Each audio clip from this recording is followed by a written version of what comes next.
ఈరోజు అది జాయిన్ మా అయినందుకు చెప్పండి. నేను అనురాధ చెన్నై మాతాజీ. ఇప్పుడు ఆ, ఆ, భగవద్గీత వస్తుంది మాతాజీ. ఇప్పుడు వచ్చిందా? వచ్చిందా? ఇది మధ్యలో నేను మధ్యలో ఆఫ్ చేసుకుని నేను వెళ్ళి వస్తాను మాతాజీ. వాళ్ళు ఫోన్ సరే చేశారు. సరే. Okay okay. అది మీకు కన్ఫర్మ్ చేద్దాం. మంచిదండి, మంచిది. అది లాస్ట్ లో మళ్ళీ నేను మాట్లాడతాను. Okay okay okay.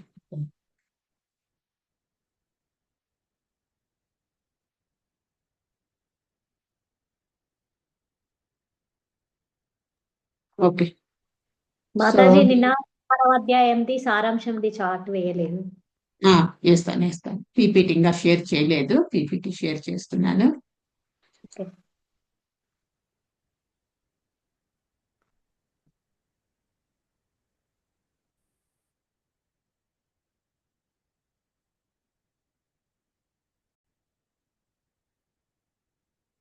కనిపిస్తుందా మీకు అందరికి?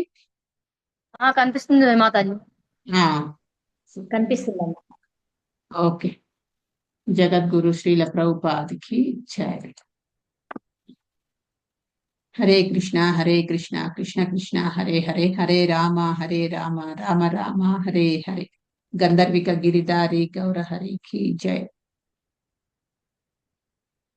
సో ఇది నిన్న మీరు తెలుసుకున్నది ఏంటి? దైవీ అసుర గుణాల గురించి నిన్న తెలుసుకున్నారు. 16వ అధ్యాయము 1వ శ్లోకం నుంచి 6వ శ్లోకం వరకు దైవీ గుణాలంటే ఏంటి, అసుర గుణాలంటే ఎలా ఉంటాయి, వీటి గురించి డిస్కస్ చేశారు నిన్న మన నీలిమా మాతాజీ. నెక్స్ట్ రాక్షస స్వభావాలు. రాక్షస స్వభావం అంటే ఎలా ఉంటుంది, వాళ్ళ యొక్క నడవడిక ఎలా ఉంటుంది, వాళ్ళు ఎలా బిహేవ్ చేస్తారు, వాళ్ళ ప్రవర్తన ఎలా ఉంటుంది, అదంతా కూడా రాక్షస స్వభావంలో 7వ శ్లోకం నుంచి 20వ శ్లోకం వరకు తెలుసుకున్నాం అన్నమాట. నెక్స్ట్ అసుర గుణాలు తొలగింపు. సో మనము ఏదైతే ఈ అసుర గుణాలు ఉన్నాయో అవి తీసేయాలనుకుంటే తీసేయచ్చు, అది మన చేతుల్లోనే ఉంది. అది వచ్చి 21వ శ్లోకం నుంచి 24వ శ్లోకం వరకు డిస్కస్ చేశారనమాట. ఈరోజు శ్రద్ధాత్రయ విభాగములు. So the division of faith, English లో ఫెయిత్ అంటే నమ్మకము. నమ్మకము ఎలా విభజించబడింది అని మనకు 16వ అధ్యాయంలో తెలుసుకున్నాము. 3 గుణాలు ప్రకారము వాళ్ళ యొక్క నడవడిక అదంతా ఉంటుంది. ప్రతి ఒక్కటి కూడా ఈ 3 గుణాలలో డివైడ్ అయిపోతుంది అనమాట. ఇవి ఏంటేంటి చూడండి.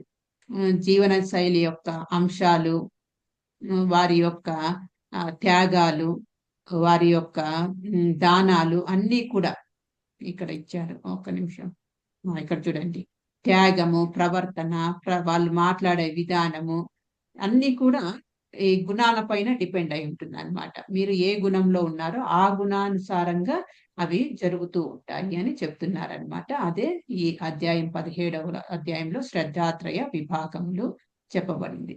మనకు 16వ అధ్యాయంలో కృష్ణ ఏం చెప్తున్నారు లాస్ట్ శ్లోకం చూద్దాం. 16వ అధ్యాయం లాస్ట్ శ్లోకంతో దేంతో ఎండ్ అయిందో చూద్దాం. లాస్ట్ శ్లోకం దేంతో ఎండ్ అయింది? మ్యూట్ లో ఉండండి దయచేసి. హరే కృష్ణ, మ్యూట్ లో ఉండండి అందరూ.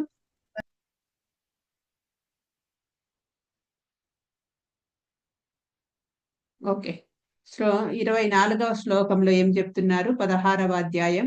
అందుకే మనిషి శాస్త్ర ప్రమాణము ద్వారా ఏది కార్యమో ఏది అకార్యమో తెలుసుకోవాలి.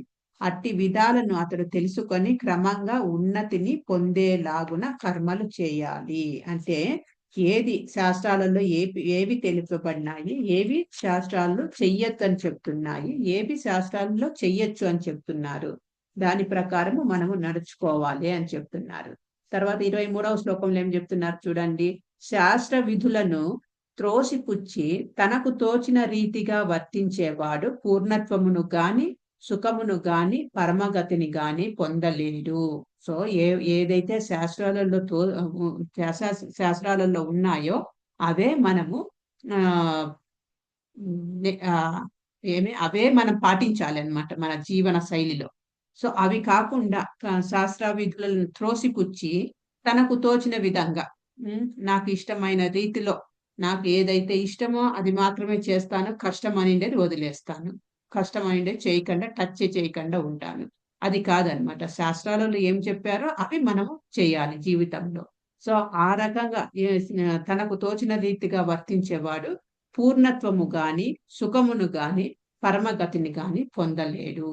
సో మనము ఇప్పుడు చూడండి, మనము జీవితంలో ఏదైతే ట్రై చేస్తున్నామో, ఏదైతే దేనికోసం పాకులాడుతున్నామో, సుఖం కోసము, శాంతి కోసము, సంతోషం కోసం ప్రాకులాడుతున్నాం అన్నమాట. సో నీకు అది అది దొరకాలి అని అంటే శాస్త్రాలలో ఏది చెప్పారో అది ఫాలో అయితే ఆ సుఖము గాని, సంతోషం గాని, తృప్తి గాని దొరుకుతుంది.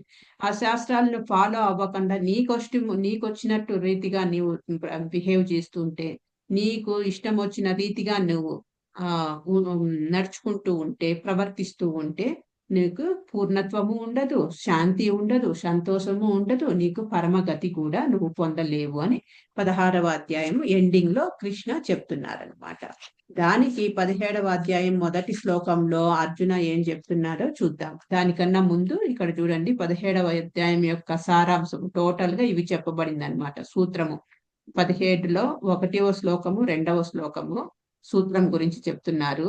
నెక్స్ట్ జీవన శైలి యొక్క అంశాలు, జీవన శైలి అనేది ఎలా ఉండాలి 3వ శ్లోకం నుంచి 22వ శ్లోకం వరకు చెప్తున్నారు. నెక్స్ట్ ముగింపు 23 నుంచి 28 వరకు చెప్తున్నారు అన్నమాట. సో సూత్రం 17వ అధ్యాయం 1వ శ్లోకం అర్జున ఉవాచ. సో అర్జున క్వశ్చన్ వేస్తున్నాడు అనమాట. అర్జున ఉవాచతోనే స్టార్ట్ అయ్యింది ఈ చాప్టర్ కూడా. ఏ శాస్త్ర విద్ధి మృత్యుజ్యా యజంతే శ్రద్ధయాన్వితః తేషాం నిష్ఠాతు కా కృష్ణ సత్వ మాహో రజస్తమః. ఎవరైనా చదువుతారా?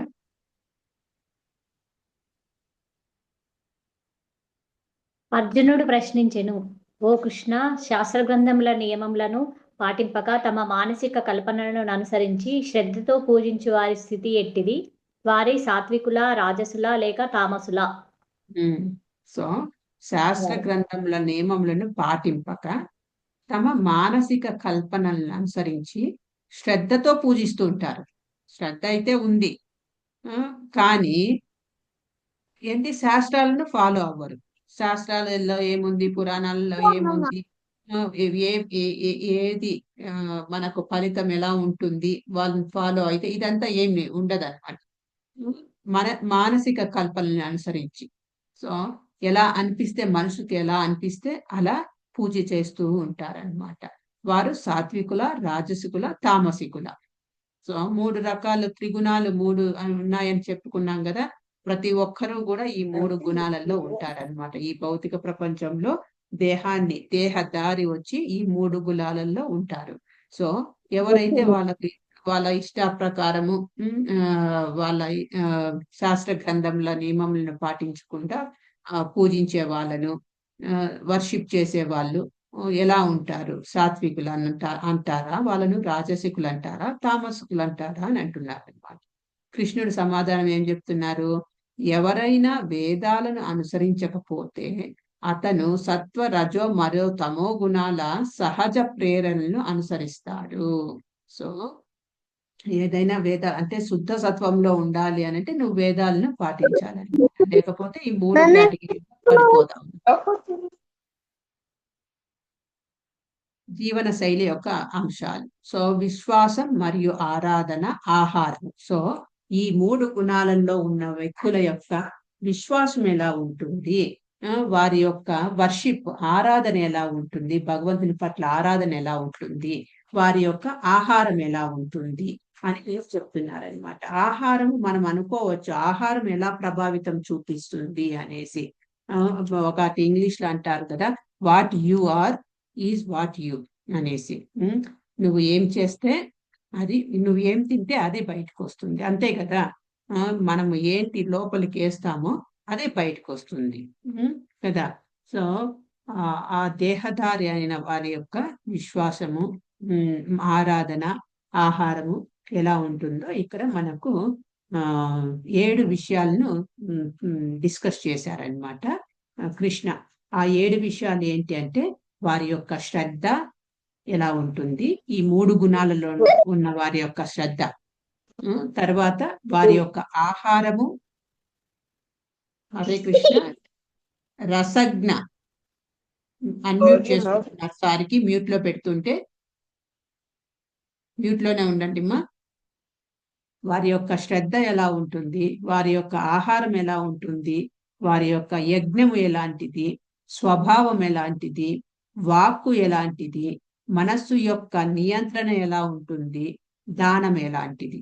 3 గుణాలలో, సత్వగుణము, రజోగుణము, తమో గుణము, 3 గుణాలలో ఉన్న వాళ్ళ యొక్క ఈ 7 విషయాలు ఈ చాప్టర్లు, శ్రద్ధాత్రయ విభాగము అనే చాప్టర్లు కృష్ణ మనకు డీటెయిల్డ్ గా వివరించి చెప్పారనమాట.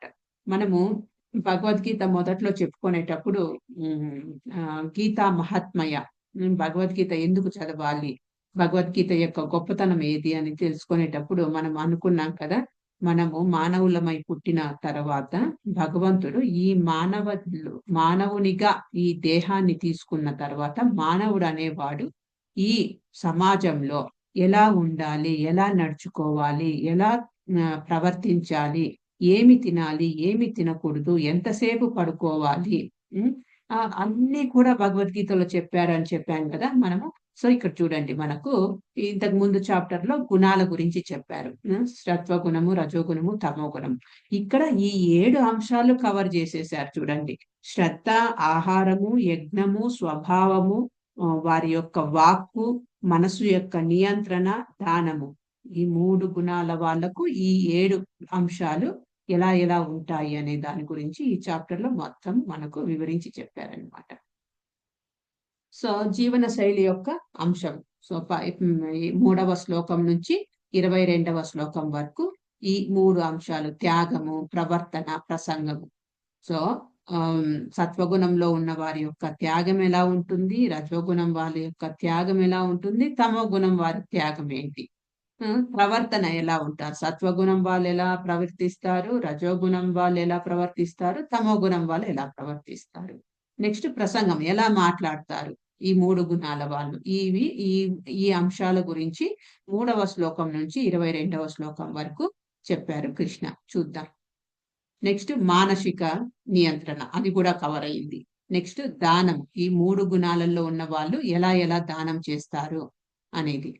తర్వాత ముగ్గురు సోదరుల గురించి చెప్పారు. సత్వగుణము, రజోగుణము, తమో గుణంలో ఉన్న ముగ్గురు సోదరులు, బెస్ట్ ఎగ్జాంపుల్స్ అన్నమాట వీళ్ళు. విభీషణుడు, రావణాసురుడు, కుంభకర్ణుడు.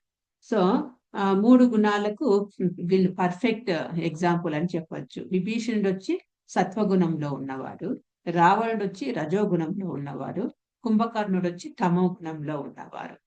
సో ఈ ముగ్గురు ఆ అన్నదమ్ముళ్ళు అసుర జాతులు పుట్టినప్పటికీ విభీషణుడు వచ్చి రామభక్తుడు, సో సత్వగుణంలో ఉంటాడు. రామభక్తుడు అంటే రామునికి కనెక్షన్ లో ఉన్నాడు కాబట్టి, భగవంతునికి కనెక్షన్ లో ఉన్నాడు, భగవంతుణ్ణి కేంద్రంగా పెట్టుకొని తన యొక్క జీవనం నడుపుతున్నాడు కాబట్టి ఆయన సత్వగుణంలో ఉన్నవాడు అవుతాడనమాట. తర్వాత అంతేకాకుండా ఆయన వీరి యొక్క రావణుడు, కుంభకర్ణుడు దగ్గరలో ఉన్నప్పటికీ కూడా, వారి యొక్క సాంగత్యము ఎక్కువగా ఉన్నప్పటికీ కూడా వారి ప్రభావము విభీషణునికి ఏమి చేయలేకపోయిందన్నమాట. వారి యొక్క సాంగత్య ప్రభావము విభీషణునికి ఏమి చేయలేకపోయింది. విభీషణుడు ఎల్లప్పుడూ భగవంతుని వైపే, భగవంతుని ఆరాధిస్తూ భగవంతునికి ఎంతసేపు భగవంతునికి సాయం చేయాలని అనుకుంటుంటాడు అనమాట. ఎప్పుడైతే సీతాపహరణ జరిగిందో అప్పుడు వాళ్ళ రావణ, కుంభకర్ణుడు కూడా రాక్షస గుణాలు ఉంటాయి. అయినప్పటికీ కూడా విభీషణుడు చెప్తాడు, సలహా ఇస్తాడు, మీరు చేస్తున్నది తప్పు, ఏదైతే మీరు ఈ సీతామాతను తీసుకురావడము తప్పు అన్నా కూడా చాలా సార్లు చెప్తాడు. వినరు, రావణాసురుడు వినడు. సో ఇంకా విభీషణుడు ఏం చేస్తాడంటే, సరే నువ్వు వినట్లేదు, నేను ఈ ఘోరము జరుగుతుండగా నేను నీ దగ్గర ఉండలేను, నేను భగవంతుని దగ్గరికి వెళ్ళి శరణాగతి వేడుకొనేస్తాను, సరెండర్ అయిపోతాను అనేసి ఆయన తన యొక్క శరీర సంబంధీకులైన రావణుడిని, కుంభకర్ణుని, బంధువులు, సొంతం తమ్ముళ్ళు, బ్రదర్స్ వాళ్ళు వాళ్ళను కూడా వదిలేసి త్యాగం చేసేసాడనమాట. అది సత్వగుణంలో ఉన్న వారి యొక్క త్యాగం. సో విభీషణుడు అలా సొంతం అంటే భగవంతుని కోసము వీళ్ళు చేస్తున్నది తప్పు కాబట్టి వాళ్ళ సొంత సంబంధం ఉన్నప్పటికీ కూడా శారీరక సంబంధం ఉన్నప్పటికీ కూడా వాళ్ళను త్యాగం చేసేసాడు. తర్వాత ఈ వీళ్ళొచ్చి రావణాసురుడు, కుంభకర్ణుడు వారి యొక్క ప్రవర్తన మీకు తెలిసిన విషయమే. రావణాసురుడు రాక్షసత్వము, ఎల్లప్పుడూ రజోగుణము, కోరికలు, కామవాంఛలు ఎక్కువగా ఉంటాయి. ఇంకా కావాలి, ఇంకా కావాలి అని రావణాసురుడు రజోగుణంలో ఉంటాడు. ఇంకా కుంభకర్ణుడు 6 నెలలు తింటుంటాడు, 6 నెలలు పండుకుంటాడు. పక్కా ఇవి రెండు తమో గుణంలో ఉన్న వారి యొక్క గుణము. తినడము, నిద్రపోవడము, పడుకోవడము, లేజీగా ఉండడము, యాక్టివ్గా లేకపోవడము, డల్ గా ఉండడము, ఇవన్నీ కూడా కుంభకర్ణుడు పక్కా ఒక ఈ లేజినెస్ కు ఒక శరీరాన్ని తొడిగితే ఎలా ఉంటుందో అలా కుంభకర్ణుడు అలాంటి వాడు అనమాట. సో వీళ్ళు బెస్ట్ ఎగ్జాంపుల్స్ అని చెప్పొచ్చు అనమాట. నెక్స్ట్, జీవితానికి ఒక పాఠం. మనం చేసే అనేక ఎంపికల మొత్తం ఫలితం మనమే. సో మనం ఏదైతే సెలెక్ట్ చేసుకుంటామో దాన్ని ఫలితం మనమే తీసుకోవాలి. సో ఆ సెలెక్షన్ లో ఉంటుంది మన యొక్క తెలివి. సో అది జీవన శైలి యొక్క అంశాలు మూడవ శ్లోకం నుంచి 22వ శ్లోకం వరకు ఇది కూడా కవర్ అయిందనమాట. నెక్స్ట్, విభిన్న లక్షణాల్లో జీవన శైలి యొక్క అంశాలు. సో సత్వగుణం యొక్క పాత్ర చూద్దాం. సో ఇక్కడ 4వ శ్లోకంలో ఏం చెప్తున్నారంటే 17వ అధ్యాయం 4వ శ్లోకంలో సత్వగుణంలో ఉన్నవారు శాస్త్రాలలో చెప్పిన ప్రామాణికమైన దేవీ దేవతలను పూజిస్తారు. సో ఈ సత్వగుణము, రజోగుణము, తమో గుణము వీటిల్లో ఈ సత్వగుణము బెస్ట్. నెక్స్ట్ రజోగుణం బెటర్ అన్నట్టు, తమో గుణం వర్స్ట్ చెప్పచ్చు. రజోగుణంలో ఉన్నవారు ఎలాంటి వాళ్ళను పూజిస్తారంటే యక్షులను, రాక్షసులను, రాక్షసులను కూడా పూజించే వాళ్ళు ఉంటారనమాట. ఎక్కడ మన ఇండియాలోనే ఏదో స్టేట్ లోనో ఏమో రావణాసురునికి కూడా గుడి ఉందంట. రావణాసురుని పూజిస్తారంట వాళ్ళు. మేబీ శ్రీలంకనేమో. అదే శ్రీలంకలో రావణాసురుని పూజిస్తారు. రావణాసురుడు ఆల్రెడీ ఆయన రాక్షసుని పూజించే వాళ్ళు కూడా ఉంటారు. వాళ్ళు రజోగుణంలో ఉన్న వాళ్ళని చెప్పచ్చు అనమాట. తమో గుణంలో ఉన్న వాళ్ళను భూత ప్రేతాలను పూజిస్తారంట. అలా ఉంటుంది వారి యొక్క ఏమంటారు విశ్వాసం. సో సత్వగుణంలో ఉన్నవారు దేవీ దేవతలను పూజిస్తారు, రజోగుణంలో దేవీ దేవతలను పూజిస్తారు, తర్వాత శాస్త్రాలలో చెప్పిన రకంగానే పూజిస్తారు అనమాట. తర్వాత రజోగుణంలో ఉన్నవారు రాక్షసులను, యక్షులను అలాంటి వాళ్ళను పూజిస్తారు. తర్వాత తమో గుణంలో ఉన్నవారు భూతాలను, ప్రేతాలను, పిశాచాలను వీళ్ళని పూజిస్తారనమాట. నథింగ్ బట్ బ్లాక్ మ్యాజిక్ అంటారు కదా, వశీకరణాలు ఇలాంటి వాళ్ళు చేస్తారనమాట. జీవితానికి ఒక పాఠం ఏంది? భగవద్గీత 11th చాప్టర్ 1 నుంచి 4 వరకు చెప్తున్నారు. ఏంటది? భగవద్గీత ఉత్తమ స్వీయ అభివృద్ధి పుస్తకం. మనం అత్యున్నత నియంత్రిక కానప్పటికీ మన విధిని మనమే రూపొందించుకోగలమని చెబుతుంది. చూడండి, భగవద్గీత ఉత్తమ స్వీయ అభివృద్ధి పుస్తకం. మీరు ఆధ్యాత్మికంగా ముందుకు వెళ్ళాలి అని అంటే మీకు భగవద్గీత సహాయం చేస్తుంది అనమాట, హెల్ప్ చేస్తుంది అనమాట. ఉత్తమ స్వీయ అభివృద్ధి పుస్తకం. సో అదొక డైరీ లాగా, మానవాళికి ఒక మాన్యువల్ బుక్లెట్ లాగా. నువ్వు ఆధ్యాత్మికంగా ముందుకు వెళ్ళాలి, అభివృద్ధి చెందాలి, నీ మానవుని యొక్క లక్ష్యము, గురి ఏంటి? భగవద్ధామంకు చేరుకోవడం అన్నమాట. అదే గురి, మానవ యొక్క లక్ష్యము. సో ఆ లక్ష్యాన్ని చేరుకోవాలి అని నీకు మనసులో ఉంటే మాత్రము ఇది ఉత్తమమైన బుక్ నీకు అని చెప్తున్నారనమాట. సో విశ్వాసం మరియు ఆరాధన చూద్దాం. 17వ అధ్యాయం 3వ శ్లోకం నుంచి 7వ శ్లోకం వరకు చెప్తున్నారు. సో 4వ శ్లోకం చూద్దాం. యజంతే సాత్వికా దేవాన్ యక్ష రాక్షాంసి రాజసః ప్రేతాన్ భూత గణాశ్చైన్యే యజంతే తామసా జనః. ఇందాక చెప్పుకున్నాం కదా, అదే శ్లోకము. ఎవరైనా అనువాదం చదువుతారా? సత్వగుణమునందు నిలిచిన వారు దేవతలను, రజోగుణమునందు నిలిచిన వారు యక్ష రాక్షసులను, తమోగుణమునందు నిలిచిన వారు భూత ప్రేతములను పూజింతురు. సో అది ఇందాక చెప్పుకున్నాం కదా. సో అదనమాట, భూతాలను ప్రేతాలను కూడా పూజించే వాళ్ళు ఉంటారు. ఈ బ్లాక్ మ్యాజిక్ చేసే వాళ్ళకు వాళ్ళే భూతాలు ప్రేతాలే ఫ్రెండ్స్ అన్నమాట. నెక్స్ట్ 17వ అధ్యాయం 5 నుంచి 6 శ్లోకాలలో ఏం చెప్పబడింది? శాస్త్రములందు చెప్పబడని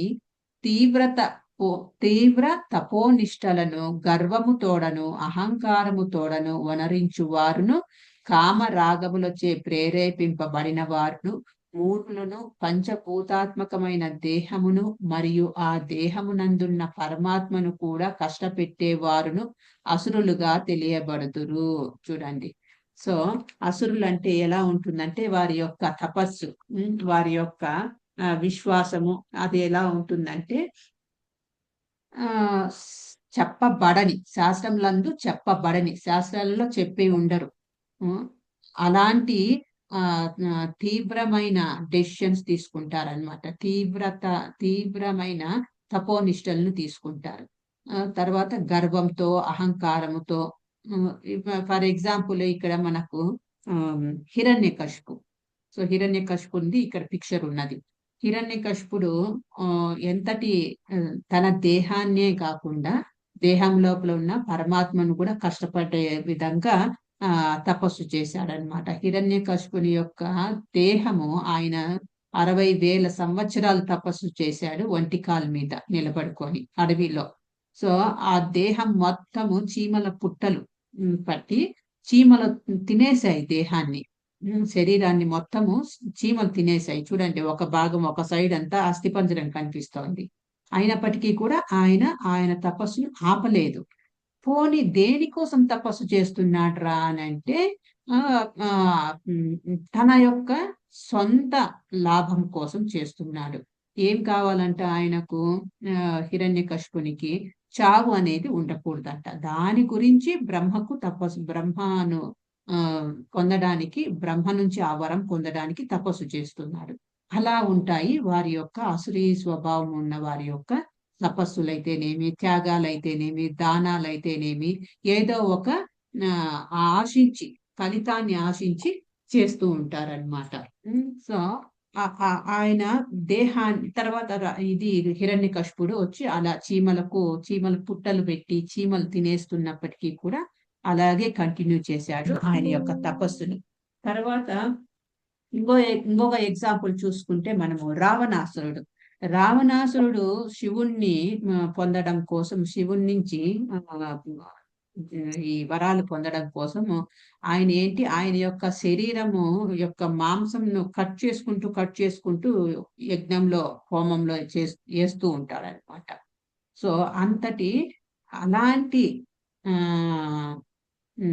అలాంటి తపము చేయాలి, అలాంటి యజ్ఞాలు హోమాలు చేయాలని శాస్త్రాలలో చెప్పలేదు. సో హిరణ్యకశిపుడు, రావణాసురుడు ఇద్దరు ఎగ్జాంపుల్స్ అన్నమాట. వాళ్ళని ఇంకా మనము చూస్తూ ఉంటాము. దేహాన్ని కష్టపెట్టుకుంటూ ఈ పూజలు కానీ పునస్కారాలు కానీ చేయడము, నిప్పుల మీద నడవడము, వేడి నూనెలో మనిషిని ముంచి తీయడము, లేకపోతే చేతులు పెట్టి తీయడము వేడి నూనెల్లో, తర్వాత దబ్బలాలతో గుచ్చుకోవడము బాడీలను, ఇవన్నీ కూడా అలాంటి కోపకు చెందినవే అన్నమాట. తమో గుణంలో ఉన్న వాళ్ళు, రజోగుణంలో ఉన్న వాళ్ళు తమ యొక్క కామ కోరికలను తీర్చుకోవడం కోసము. ఇంకొక విషయము, కామం అంటే శరీర సెక్స్ కి సంబంధించింది మాత్రమే కాదు. కామం అంటే నీకు ఏ కోరిక ఉన్నా కూడా అది కామమే అవుతుంది అన్నమాట. నాకు మంచి వడ్డానము, బంగారు వడ్డానం కొనాలంటే అది నీకు కామము. బంగారం వడ్డానం పైన ఉన్న కోరికను కామం అవుతుంది నాకు. నాకు సంబంధించి. అలా ఒక్కొక్కరికి ఒక్కొక్క కోరికలు ఉండొచ్చు. అవన్నీ కూడా కామం అవుతాయి అన్నమాట. సో అలా వారి యొక్క కాంక్షను కూల్ చేసుకోవడానికి, తృప్తిపరచుకోవడానికి అలాంటి తపస్సులు చేస్తూ ఉంటారన్నమాట ఈ అసురీ స్వభావం ఉన్న వాళ్ళు అని చెప్తున్నారు. సో అద్భుతమైన పూజ ఏంటి అంటే 3వ శ్లోకం నుంచి 22వ శ్లోకంలో చెప్తున్నది. ఓకే, ఇక్కడ చూడండి. 8వ శ్లోకంలో చెప్పారు మనకు. ఇది 5, 6 శ్లోకాలలో కదా. నెక్స్ట్ 8వ శ్లోకంలో ఏం చెప్తున్నారంటే సత్వగుణంలో ఉన్న వారి యొక్క ఆహారపు అలవాట్లు ఎలా ఉంటాయి అదే ఇక్కడ చెప్తున్నారు. ఓకే, ఏంటండి? ఇది మన శరీరం అందున్న భగవంతుని కూడా కష్టపెడుతున్నారు అని వచ్చింది చూడండి ఇందాక. అదొకసారి చెప్పరా? శరీరంలో ఉన్న ఇప్పుడు చూడండి, పరమాత్మ మనతో పాటు ఆత్మ పక్కలోనే పరమాత్మ ఉంటాడు. సో ఈ పరమాత్మ ఇలాంటి పనులు చెయ్యండి అని చెప్పట్లేదు. ఇప్పుడు మనకు ఈ దేహం రావడానికి కారణము భగవంతుని యొక్క బ్లెస్సింగ్సే, భగవంతుని యొక్క కరుణతోటి మనకు ఈ మానవ శరీరం అనేది వచ్చింది. దుర్లభం మానుష జన్మ అని అంటారు. మనిషి జన్మ అనేది చాలా చాలా దుర్లభమైనది. ఈ మనిషి జన్మ దేనికి ఇచ్చాడు భగవంతుడు? భగవంతునికి సేవ చేసుకొని ధామంకు వెళ్ళడానికి మనకు ఇది ఒక బోట్ లాగా పనిచేస్తుంది ఈ శరీరం మనకు. సో దానికోసం వినియోగించు అంటే దానికోసం వినియోగించుకోకుండా భగవంతునికి సంబంధించిన ఈ దేహాన్ని కష్టపెడితే ఆటోమేటిక్ గా దేహంలో ఉన్న ఓనర్ కూడా, అంటే ఓనర్ ఎవరు దేహానికి?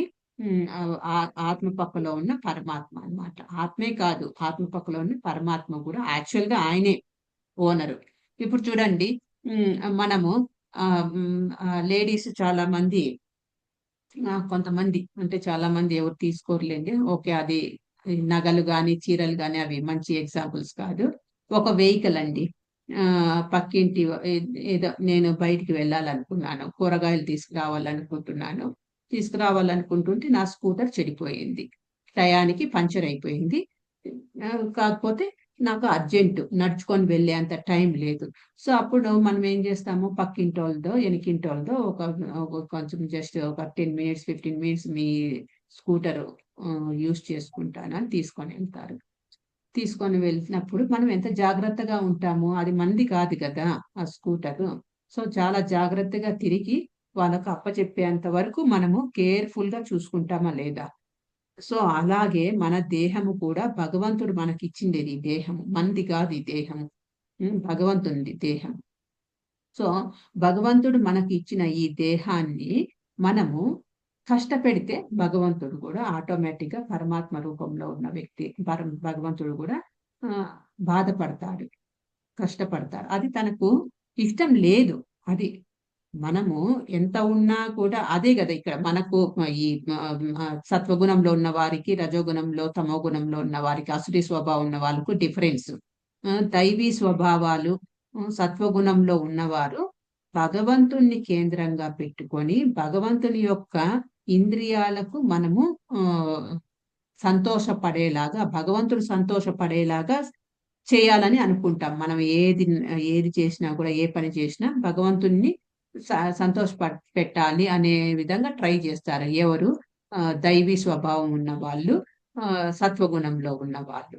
సో దానికి ఆపోజిట్ ఇలా కష్టపెడితే భగవంతుడు కూడా, ఆ పరమాత్మ రూపంలో ఉన్న భగవంతుడు కూడా కష్టపడతాడు, బాధపడతాడు.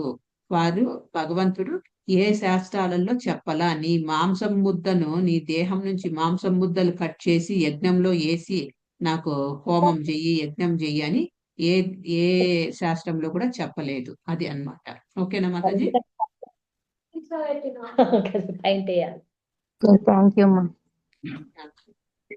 ఓకే. సో ఆహారంలో త్రిగుణాలు. సో 8వ శ్లోకంలో ఏం చెప్తున్నారు? 8వ శ్లోకంలో సత్వగుణంలో ఉన్న వారి యొక్క ఆహారపు అలవాట్లు ఎలా ఉంటాయి, 9వ శ్లోకంలో రజోగుణంలో ఉన్న వారి యొక్క ఆహారపు అలవాట్లు ఎలా ఉంటాయి, 10వ శ్లోకంలో తమో గుణంలో ఉన్న వారి యొక్క ఆహారపు అలవాట్లు ఎలా ఉంటాయి అని చెప్తున్నారనమాట. సో ఇందాక చెప్పుకున్నట్టు మనం ఏం తింటామో అదే బయటకు వస్తుంది. సో అలాంటి స్వభావమే బయటకు వస్తుంది. సో ఇక్కడ మన జీవితంలో ఆహారం చాలా చాలా ముఖ్యమైన పాత్ర చూపిస్తుంది అనమాట. మనం అనుకోవచ్చు ఆహారం ఎలాగ ప్రభావితం చేస్తుంది అనేసి. ఆహారమే ప్రభావితం చేస్తుంది. ఆహారం అనేది మన చూడండి లక్షణాలలో ఒకటి. జంతువులకు మనకు తేడా ఏంటి అని చెప్పుకున్నప్పుడు మనము చెప్పుకున్నాం కదా, ఆహార భయ నిద్ర మైథునం. జంతువులకు మనకు రెండు అవి సమానం. ఆహార భయ నిద్ర మైథునం, అందులో ఆహారం ఉంది. ఆహారం అనేది ఇంపార్టెంట్ రోల్ మనకు. అంటే బతకడం కోసం తినాలి కానీ తినడం కోసమే బతకూడదు, అది ఇంకొకటి. మనకు ఈ దేహాన్ని మెయింటైన్ చేయడానికి, ఈ దేహాన్ని అంటే దేహంలో ఆత్మ ఉంది, ఆత్మ పక్కన పరమాత్మ కూడా ఉన్నాడు. తర్వాత నాకు ఈ నాకు ఈ దేహం అవసరం. ఆత్మ ఈ దేహంలో ఉండాలి అంటే నేను సరైన ఆహారం తీసుకోవాలి. అంటే ఆహారం తిని నా దేహాన్ని మెయింటైన్ చేయాలి. నా దేహానికి శక్తిని ఇవ్వాలి అని అంటే ఆహారం తినాలి. కానీ ఆ ఆహారంలో కూడా ఈ 3 రకాలు ఉన్నాయి. సత్వగుణ ఆహారము, తమోగుణ ఆహారము, రజోగుణ ఆహారము. సో మనకు తెలిసే మనం చూసి ఈ 3 రకాలు చెప్పుకోవచ్చు. ఒకటి ఫుడ్ ఎన్ని రకాలు అనేది, ఒకటి hotel food, next home food, next holy food. 3 హెచ్లు. 3 హెచ్లు ఏంటి? Home food, hotel food, home food, holy food. ఏది బెస్ట్ అంటారు దీంట్లో చెప్పండి? హోలీ ఫుడ్ అంటే హోలీ ఫుడ్ అంటే పవిత్రమైనది, భగవంతు నైవేద్యంగా పెట్టినది. హోలీ ఫుడ్ అంటే రంగుల హోలీ కాదు. హోలీ అని అంటే పవిత్రమైనది, ప్రసాదము అన్నట్టు. భగవంతునికి నైవేద్యం పెట్టి తీసుకునేది. ఇందులో ఏది best? Holy food madam. Holy food best. H లో టాప్ హెచ్ది మంచిది అనమాట. సో ఈ 3 రకాలు ఇప్పుడు హోటల్లో తినడము చాలా చాలా కామన్ అయిపోయింది. ఇంట్లో కొన్ని ఇళ్లలో అయితే, కొన్ని అపార్ట్మెంట్స్ లో కిచెన్ అనేది లేకుండా కడుతున్నారు. ఇప్పుడు కిచెన్ అనేది ఉండదు అపార్ట్మెంట్స్ లో. ఎందుకంటే వండడమే లేదు. ఇద్దరు భార్యాభర్త ఇద్దరు వర్కింగ్, వాళ్ళకు వండుకోవడానికి టైం ఉండదు. సో అంటే చాలు, ఏది తినాలనిపిస్తే అది. మార్కెట్ కి వెళ్ళి పర్చేజ్ చేయాల్సిన పని లేదు, వెజిటబుల్స్ కట్ చేయాల్సిన పని లేదు, కష్టపడి కుక్ చేయాల్సిన పని లేదు.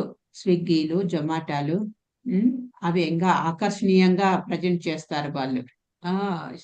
డిస్కౌంట్ ప్రైజులు అంటూ అవి కొనండి, ఇవి కొనండి, మీకు ఫ్రీ డెలివరీ అవసరం లేదు, మీరు ఫుడ్ కు పే చేస్తే చాలు, ఇలా అట్రాక్ట్ చేస్తూ ఉంటారనమాట. తర్వాత అవి అలా తయారైపోతున్నాం మనము. కానీ అది ఆ హోటల్ ఫుడ్ ఏ మాత్రము మన దేహం మీద ఎలాంటి ప్రభావం చూపుతుంది అనేది మనము ఆలోచించాలన్నమాట. ఆ వండేవాడు ఎలాంటి వాడో తెలియదు మనకు. ఆ వండేవాడు క్లీన్ గా ఉంటాడా తెలియదు. ఇన్ కేసు పైకి మాత్రము క్లీన్ గా కనిపించచ్చు, కానీ వాడి మనసులో ఏ గందరగోళం నడుస్తుందో తెలియదు. ఇది చాలా చాలా ప్రభావితం చూపుతుందండి. చూడండి, ఒక విషయము, అది మీకు స్టార్టింగ్ లో కూడా చెప్పినట్టున్నాను నేను. మనము ఇప్పుడు ఇక్కడ కూర్చొని లెక్చర్ నేను చెప్తున్నాను, మీరు వింటున్నారు.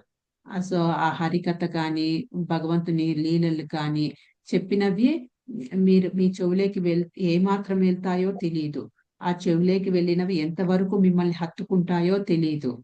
హత్తుకున్నవి ఎంతవరకు మీరు మీ నడవడికలో కానీ మీ డైలీ రొటీన్ లైఫ్ లో కానీ ఇంప్లిమెంట్ చేస్తారో లేదో తెలియదు. కానీ తినే ఫుడ్ మాత్రము ప్రతి ఒక్కరూ తినాల్సిందే. ఆ తిన్న ఫుడ్ మీ పొట్టకు వెళ్ళాల్సిందే. ఆ పొట్టకు వెళ్ళినది జీర్ణం అవ్వాల్సిందే. జీర్ణమైనది దేహంలో ఇదేంటి రక్తంలో కలవాల్సిందే. ఆ రక్తంలో కలిసిన ఆ శక్తి దేహం అంతా ప్రసరించాల్సిందే. సో అంటే ఈ తిండి అనేది, ఫుడ్ అనేది, ఆహారం అనేది ఎంతటి ప్రభావం చూపిస్తుందో మీరు అర్థం చేసుకోవచ్చు. మనం ఏదైతే తింటామో అది డైజెస్ట్ అయిన తర్వాత ఆ శక్తి రూపంలో ఆ బ్లడ్ లో కలిసి బ్లడ్ మొత్తం టాప్ టు బాటం మన ఇది శరీరంలో కలిసిపోతుంది అన్నమాట. అందుకే మనం తినేది చాలా చాలా ఇంపార్టెంట్. సాత్విక ఫుడ్ తీసుకుంటే మంచిది, మంచిది, మంచిది అని చెప్పేదన్నమాట. సో ఇక్కడ చూద్దాం ఆహారం. 10వ శ్లోకంలో ఏం చెప్తున్నారు? యాతయామం గతరసం పూతి పర్యుషితం చయత్ ఉచ్ఛిష్టమపి చామేత్యం భోజనం తామస ప్రియం. భుజించుటకు 3 గంటలకు ముందు వండబడినవియు, రుచిహీనమైనవియు, చెడు వాసనతో కూడి క్రుల్లినట్టియు, ఇతరులు తినగా మిగిలినది అంటే ఎంగిలిది మరియు నిషిద్ధ పదార్థాలతో కూడినదగు ఆహారము తమోగుణమునందున్న వారికి ప్రీతికరములైనవి. అంటే చద్దివి, భుజించుటకు 3 గంటలకు ముందు వండబడినవి. చద్దివి మనకు ఫ్రిడ్జ్ చద్ది ఏమో అంటారు దాన్ని, చద్ది డబ్బా. ఏంటి అని అంటే మన ఇంట్లో ఉండే ఫ్రిడ్జ్. సో ఆ ఫ్రిడ్జ్ తీసి పడేస్తే సగం దరిద్రం వదిలిపోతుంది. కానీ ప్రతి ఒక్కరి ఇంట్లో కూడా ఉండాలి. అది ఫ్రిడ్జ్ లేకపోతే పనులు జరగవు. ఏదో రీల్లో చూశాను.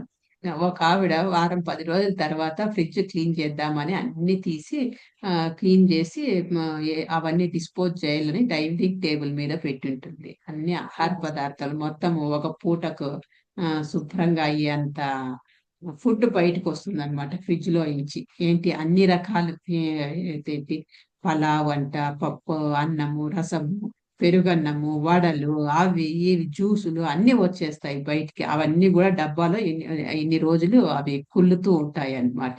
వాళ్ళ ఇంటి యజమాని వచ్చి, అబ్బా ఏమి ఈ రోజు ఏమైంది, ఈవిడకు ఏం అకేషన్ ఏం లేదే, ఇన్ని పదార్థాలు చేసేసింది అనేసి ఆ డైనింగ్ టేబుల్ మీద ఉన్నది వేసుకొని తినేస్తాడు. వాడు చాలా రుచిగా ఉన్నాయి, చాలా రుచిగా ఉన్నాయి అనేసి. మేబీ వాడు తమో గుణంలో ఉన్నవాడు అయి ఉండొచ్చు. నా వారం 10 రోజుల చద్దివి అవి ఆవిడ క్లీన్ తీసి పడేద్దామని డైనింగ్ టేబుల్ మీద పెడితే వాడు మా ఇంట్లో ఏమో పండగ వాతావరణం ఉందని టకటకా తినేసాడంట. అలా ఉంటుంది అనమాట. సో అలా చెడు వాసనతో ఉండేటివి, కుళ్ళిపోయినవి ఇవి తమో గుణంకు సంబంధించినవి. ఇక్కడ ఇంకా చెప్పుకున్నాము. సత్వగుణంలో పూర్తి సంగ్రహించబడినది ఆనందపరచు ప్రభావము, దీర్ఘాయువు, శుద్ధి, బలం, వ్యాధి లేకుండా ఉండడం, ఆనందం, ఇవన్నీ కవర్ అవుతాయి సత్వగుణంలో ఉన్న ఆహారంలో. అంటే తృప్తిగా ఉంటుంది, ఆనందం అనేది ఇస్తుంది, తర్వాత దీర్ఘాయువు ఉంటుంది, పవిత్రత అనేది ఉంటుంది, బలాన్ని ఇస్తుంది.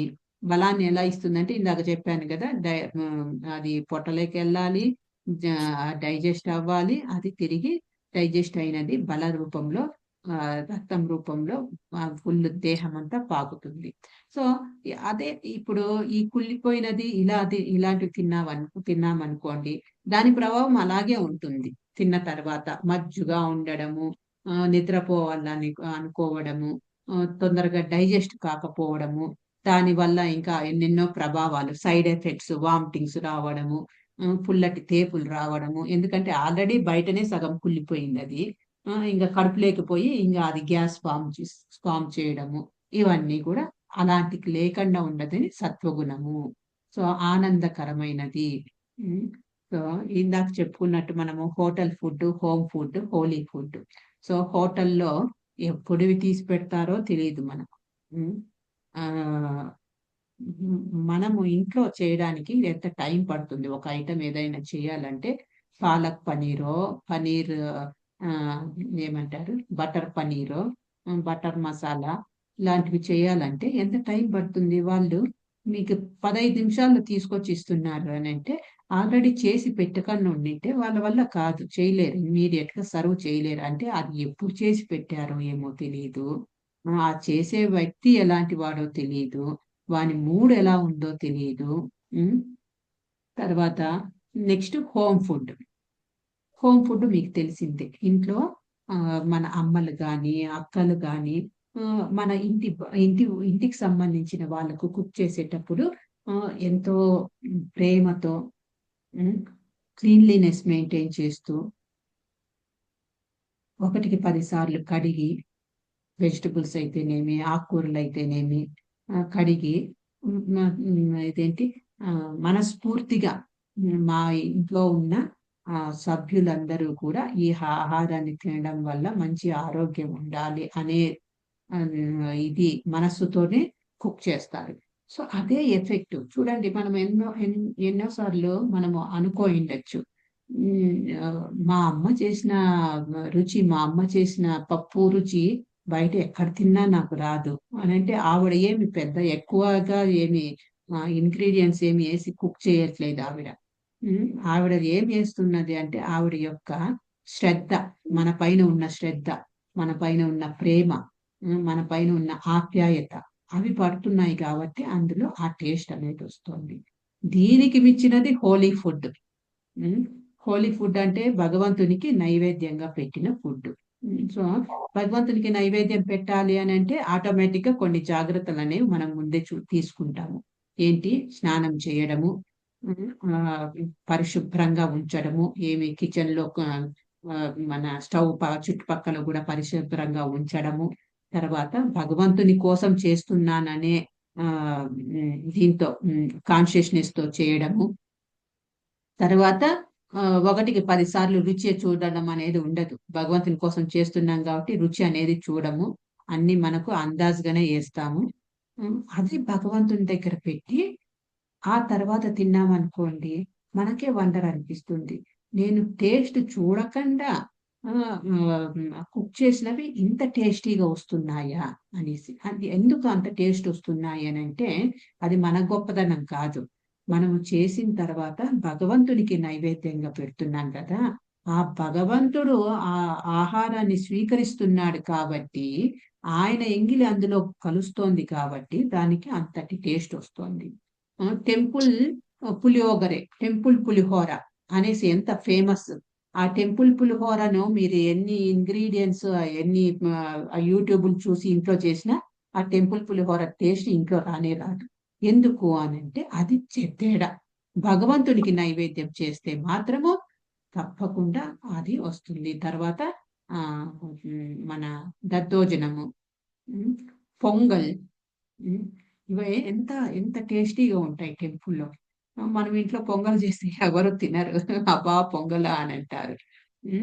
సో అది అన్నమాట డిఫరెన్స్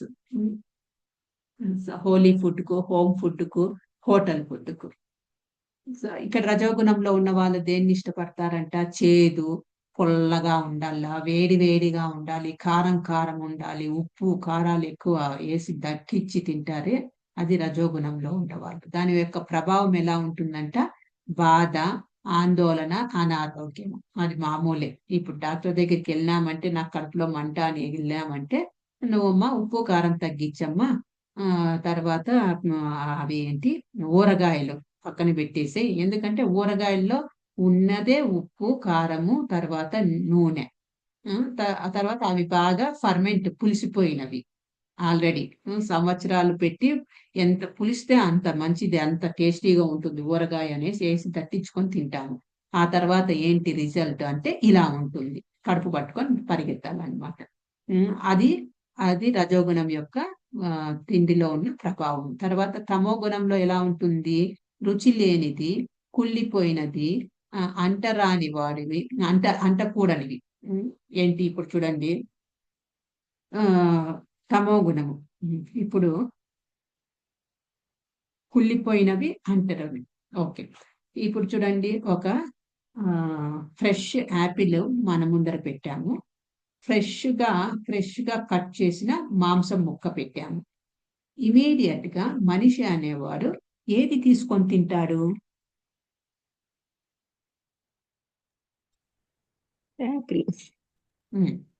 అది ఆబ్వియస్ గా యాపిల్ కే వెళ్తుంది. ఎందుకంటే పచ్చి మాంసం తీసుకుంటారు. తినలేడు. ఏంటండి సవిత గారు?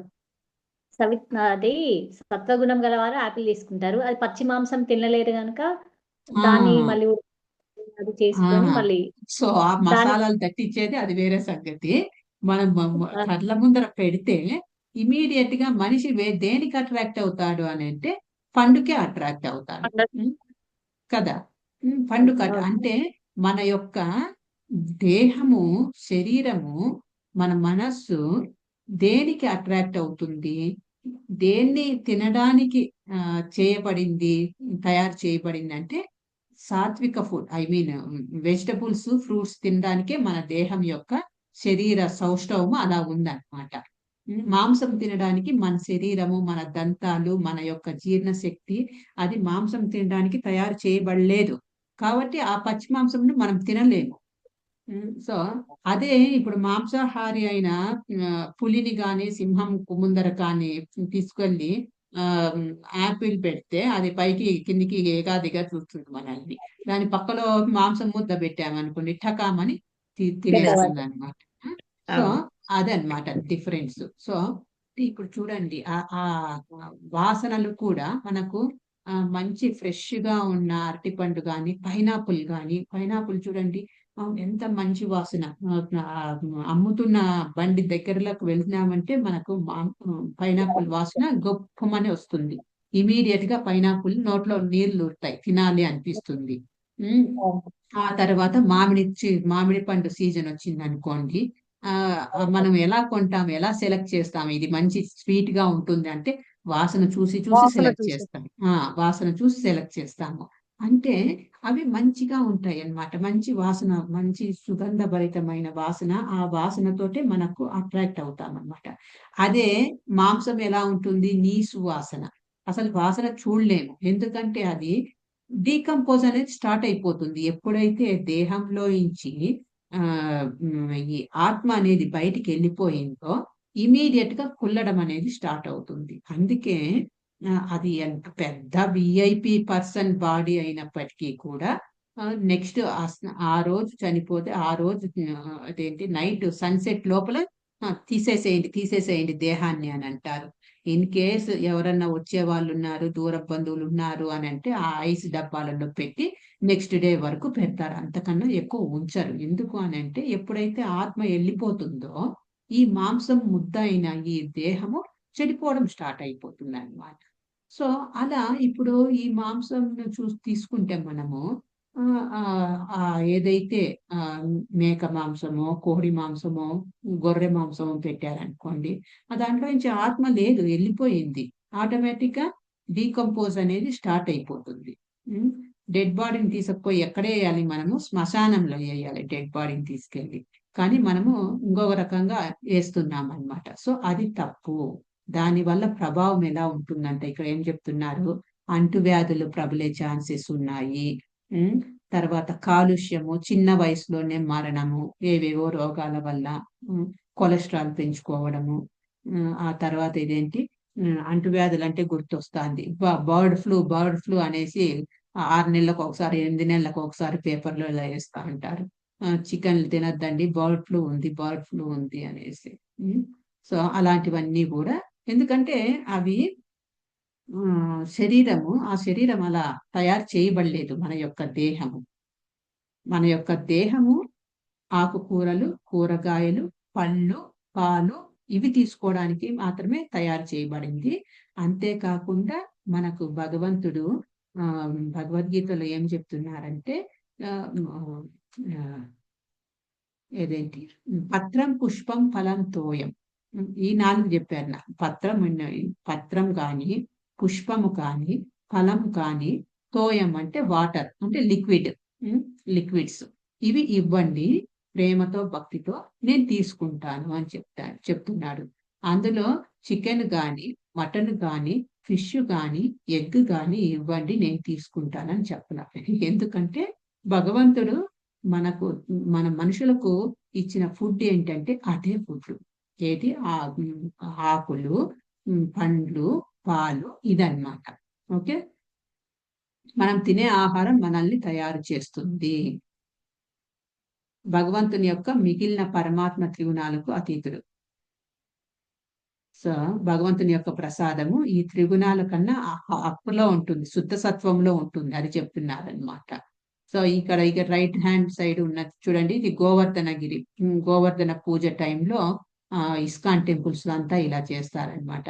గోవర్ధనగిరిని అన్నంతోటే గోవర్ధనగిరి లాగా తయారు చేసి ఈ నైవేద్యాలన్నీ కూడా ఈ గోవర్ధనగిరికి నైవేద్యంగా పెట్టి ఈ వీటినే తర్వాత ప్రసాదంగా అందరికీ అందిస్తారనమాట. సో త్యాగాలలో త్రిగుణాలు. సో వారి త్యాగం ఎలా ఉంటుంది, త్రిగుణాలలో ఉన్న వారి యొక్క త్యాగం ఎలా ఉంటుందో చూస్తాను. సత్వగుణం ముందుదేయరా స్లైడ్. చాలా మంచి ఆహారం. ఓకేనండి.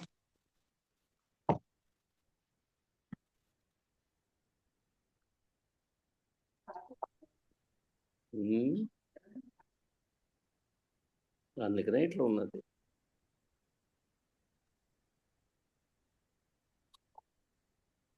ఓకేనండి, థ్యాంక్ యూ.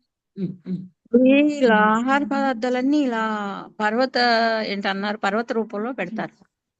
ఇది గోవర్ధన పర్వతము మీకు తెలుసు కదా స్టోరీ. కృష్ణ గోవర్ధనగిరిని ఎత్తుతాడు. అది దానికి ఆ గోవర్ధనగిరికి ఎత్తే ముందు జరిగిన సంఘటన ఇది. ఇంద్ర పూజ చేయడానికి తయారు చేసుకుంటూ ఉంటే వీళ్ళందరూ బృందావన వాసులందరూ ఇంద్రునికి ఎందుకు పూజ చేస్తారు, మనకు కావలసినవన్నీ కూడా గోవర్ధన పర్వతం నుంచి కదా మనకు వస్తున్నాయి, ఏంటేంటి మనకు ఇవి ఆహార పదార్థాలు కావాలన్నా పండ్లు కావాలన్నా గోవర్ధన పర్వతం పైన ఉన్న చెట్ల నుంచి పండ్లు తీసుకుంటున్నాము. మన ఆవులు కూడా గోవర్ధన పర్వతం పైకి వెళ్ళి గడ్డిని తింటున్నాయి, దానివల్ల మనకు మంచి పాలు ఇస్తున్నాయి ఈ ఆవులు.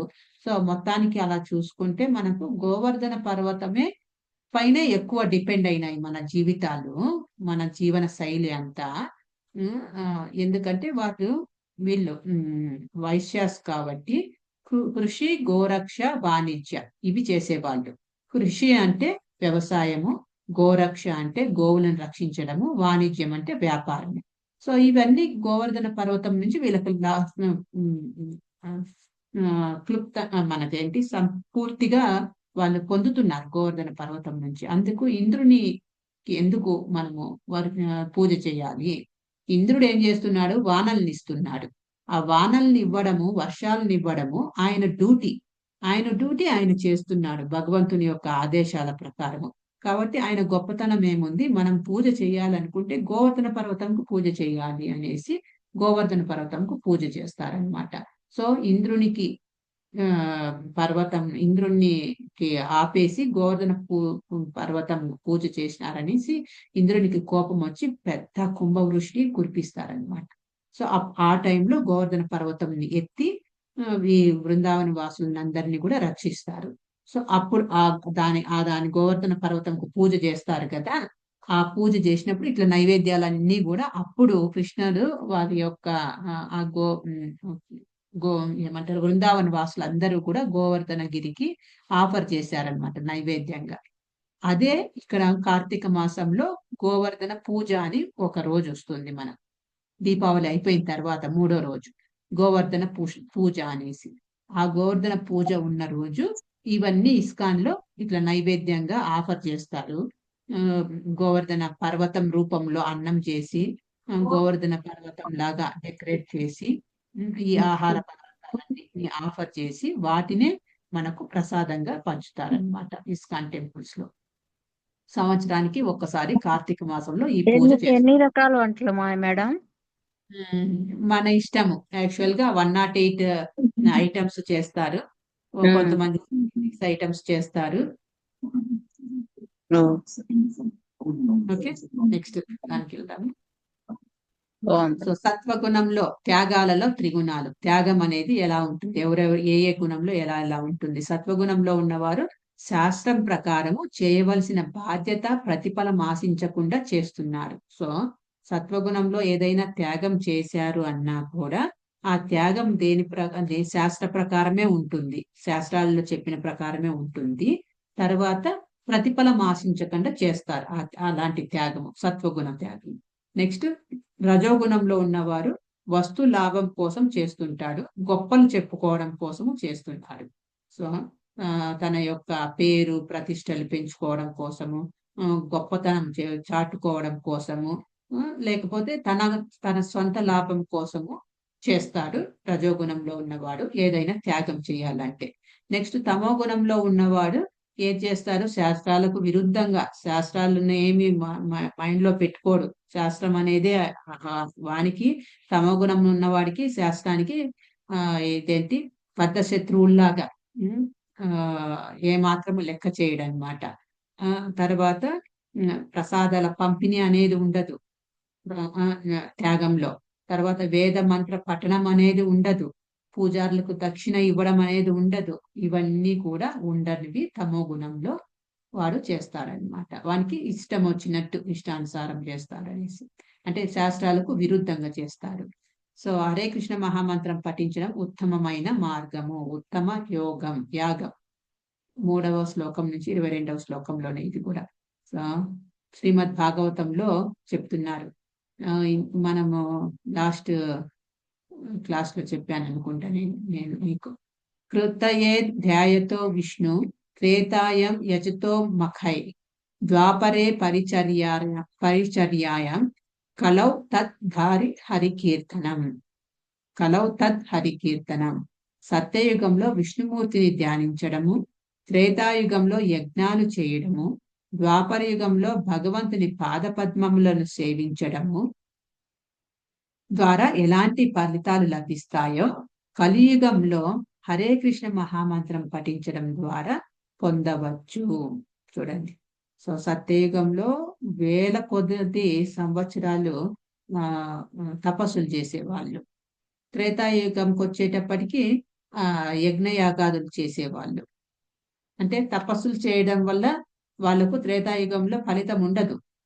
ఆ యుగ ధర్మం వచ్చి యజ్ఞయాగాదులు అంతే. తర్వాత ద్వాపర యుగ ధర్మం వచ్చి విగ్రహారాధన. అలా ఈ కలియుగ యుగ ధర్మం ఏంటి అంటే హరే కృష్ణ మహామంత్రం చేయడము. సో ఈ కలియుగంలో ఈ యుగ ధర్మము చేయడం వల్ల మనము పైన చేసిన కార్యాలు ఏదైతే యజ్ఞము, హోమాలు, తపస్సులు, విగ్రహారాధనలు చేస్తే ఎలాంటి ఫలితం వస్తుందో జస్ట్ ఇంట్లో కూర్చొని హరే కృష్ణ మహామంత్రం చేయడం వల్ల ఆ ఫలితాలు మనకు లభిస్తాయి అని చెప్తున్నారు అన్నమాట. సో ఇది ఏంటి, భాగవతంలో చెప్పబడినది. ఏదో ఇస్కాన్ వాళ్ళు తమ హరే కృష్ణ మహామంత్రము ప్రమోట్ చేయడానికి చెప్తున్నారు అనేది కాదు. భాగవతంలోనే విత్ రెఫరెన్స్ చెప్పెట్టారు చూడండి. 12వ స్కందము 3వ అధ్యాయము 52వ శ్లోకము భాగవతంలో చెప్పారు. సో నెక్స్ట్ ఇంకొక భాగవతం రెఫరెన్సే ఏం చెప్తున్నారు, భయం యొక్క భౌతిక రూపం కూడా కృష్ణుడి పవిత్ర నామానికి భయపడుతుంది. అలాంటి పవిత్ర నామాన్ని అవ్యక్తంగా జపించిన జనన మరణ చక్రంలో చిక్కుకున్న జీవులు వెంటనే విముక్తి పొందుతాయి. సో భయానికే భయం రూపం, భయాన్ని కలిగిస్తారట ఎవరు, కృష్ణుడి యొక్క పవిత్ర నామము. సో అలాంటి పవిత్ర నామాన్ని అవ్యక్తంగా జపించిన, అంటే నువ్వు జపించాలని ఇంటెన్షన్ గా జపించకపోయినా దాని ఫలితం ఉంటుంది అని అంటున్నారు అనమాట. సో ఇక్కడ పక్కన పిక్చర్ వచ్చి చైతన్య మహాప్రభు వారి యొక్క అనునాయులు, వారి యొక్క గ్రూప్. వీళ్ళు ఏం చేసేవారంటే, చైతన్య మహాప్రభు అంటే ఎవరో కాదు, కలియుగ కృష్ణ అవతారము. కలియుగంలో కృష్ణుడు ఒక భక్తుని రూపంలో వచ్చారనమాట, చైతన్య మహాప్రభు రూపంలో. తర్వాత ఆయన వెనకాల ఈ బ్లూ ధోతి ఉన్నతను నిత్యానంద మహాప్రభు. నిత్యానంద ఎవరో కాదు, బలరాం. సో కృష్ణ ఏ అవతారంలో వస్తాడో బలరాము కూడా ఆయనను వెంబడించే వస్తాడు. ఏ అవతారంలో అయినా కూడా కృష్ణ అవతారంలో బలరాంగా వచ్చాడు, రాముని అవతారంలో లక్ష్మణునిగా వచ్చాడు, చైతన్య మహాప్రభు అవతారంలో నిత్యానందగా వచ్చాడనమాట. వీళ్ళిద్దరూ కలియుగం స్టార్టింగ్ లో అవతారం తీసుకున్నారనమాట. భక్తుని రూపంలో అవతారం తీసుకొని మనము ఈ కలియుగంలో ఎలా భక్తిని చేయాలి అని మనకు ప్రాక్టికల్ గా చూపించారనమాట. వీళ్ళు ఏం చేసేవాళ్ళు అంటే నగర సంకీర్తనాన్ని చేసేవాళ్ళు. ప్రతిరోజు వీధుల్లో హరే కృష్ణ మహామంత్రం భజన చేసుకుంటూ వెళ్ళే వాళ్ళు అనమాట. ఎందుకు భజన చేసుకుంటూ వెళ్ళే వాళ్ళు? వీధుల్లో వాళ్ళ రూముల్లో వాళ్ళ ఇళ్లలో కూర్చొని వాళ్ళు ఏదో చుప్చాపున చేసుకోవచ్చు కదా, ఎందుకు బయట చేస్తున్నారు అని అంటే, బయట వీధుల్లో చేసేటప్పుడు వీధి కుక్కలు, తర్వాత మనుషులు తిరిగే మనుషులు గాని, వీధి కుక్కలు గాని, పిల్లులు గాని, తర్వాత ఆవులు, జంతువులు, క్రిమికీటకాలు ఏవి విన్నా కూడా భగవంతుని యొక్క నామము వాటి చెవుల్లోకి వెళ్ళిన, అదే ఇక్కడ అవ్యక్తంగా జపించిన చెవులేకి వెళ్తాయి ఆ హరే కృష్ణ మహామంత్రం యొక్క వైబ్రేషన్, ధ్వని తరంగాలు. వెంటనే ఆ మరణ చక్రం నుంచి, జనన మరణ చక్రం నుంచి విముక్తిని పొందుతాయి అనే ఉద్దేశంతోనే వీళ్ళ ఇద్దరు, తర్వాత వీళ్ళ భక్త వృందులందరూ కూడా ప్రతిరోజు ఈ కీర్తనలు చేసుకుంటూ వెళ్తారనమాట. ఇప్పటికీ కూడా ఇస్కాన్ లో టెంపుల్లో ఉండే డివోటీస్ ఈ కీర్తన ఇది నడుపుతూనే ఉంటారనమాట. ఆ టెంపుల్ చుట్టుపక్కల ప్రతిరోజు ఇతర సాయంకాలం కానీ ఉదయం కానీ ప్రతిరోజు ఇట్లా మృదంగాలు, కర్తాలు తీసుకొని, తాళాలు తీసుకొని కీర్తన చేసుకుంటూ రోడ్లలో తిరుగుతారు. ఎందుకు అని అంటే దీనికోసమే. అది సెల్ఫ్లెస్ సేవ. చూడండి, దీని వెనకాల వాళ్ళకు ఏం జీతం ఇవ్వట్లేదు. మీరు అట్లా తిరిగి రాపోండి, మీకు రోజుకు ఒక 500 ఇస్తానని ఎవరు ఇవ్వట్లేదు. ఎందుకు చేస్తున్నారు అంత రిస్క్ తీసుకొని అని అంటే, అది సెల్ఫ్లెస్ సేవ. ఏమి ఆశించకుండా భక్తులు అవుతారు. భగవంతుని నామాన్ని వినడం వల్ల ఆ పవిత్రత అనేది సంతరించవచ్చు, స్ప్రెడ్ చేయొచ్చు. భగవంతుని యొక్క నామము, ఆయన యొక్క కీర్తి స్ప్రెడ్ చేయాలి అనే ఉద్దేశంతో చేస్తున్నారు. అది శుద్ధ సత్వ గుణంలో ఉన్న ఇదని చెప్పొచ్చు అన్నమాట, కార్యమని చెప్పొచ్చు. ఎందుకంటే వాళ్ళ సొంత కార్యం అయితే కాదు. లేకపోతే వీధుల్లో భజన చేసుకుంటూ వెళ్ళాలి అని అంటే ఎంతటి దానికి ధైర్యం ఉండాలండి. ధైర్యం అనేది లేకుండా సిగ్గుపడతారు చాలా మంది. ఏదైనా భజన పోతూ ఉంటే, ఎవరైనా భజన చేస్తూ ఉంటే ఇట్లా చప్పట్లు కొట్టడానికి కూడా సిగ్గుపడతాం మనం. నోరు ఎత్తి పాడేది పక్కన పెట్టండి, భజనలో కూర్చొని నిలబడి చప్పట్లు కొట్టడానికి కానీ, ఇట్లా దండం పెట్టడానికి కానీ సిగ్గుపడతారు ఈ జనరేషన్ వాళ్ళైతే.